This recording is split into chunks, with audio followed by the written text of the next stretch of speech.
ఆదిలాబాద్ పట్టణంలోని RIMS medical కళాశాల ఆవరణలో బుధవారం అర్ధరాత్రి RIMS director Rathod Jaysingh, assistant professor Kranti మరియు వారి మనుషులు అమానుష్యంగా మాపై దాడి చేశారని, దాడికి కారకులైన వారిని వెంటనే అరెస్టు చేయాలని జిల్లా కలెక్టరేట్ ముందు మెడికల్ విద్యార్థులు ధర్నాలు చేపట్టారు.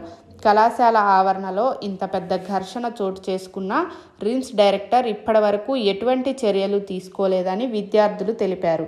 రిమ్స్ ఆసుపత్రిలోని వార్డుల్లో ఎలుకలు తిరుగుతున్నాయని, సరైన వసతులు లేవని డైరెక్టర్ను ప్రశ్నించినందుకే తమపై దాడి చేశారని విద్యార్థులు పేర్కొన్నారు. తమపై దాడి చేసిన అసిస్టెంట్ ప్రొఫెసర్ మరియు డైరెక్టర్ను విధుల నుండి తొలగించాలని మెడికోలు డిమాండ్ చేశారు.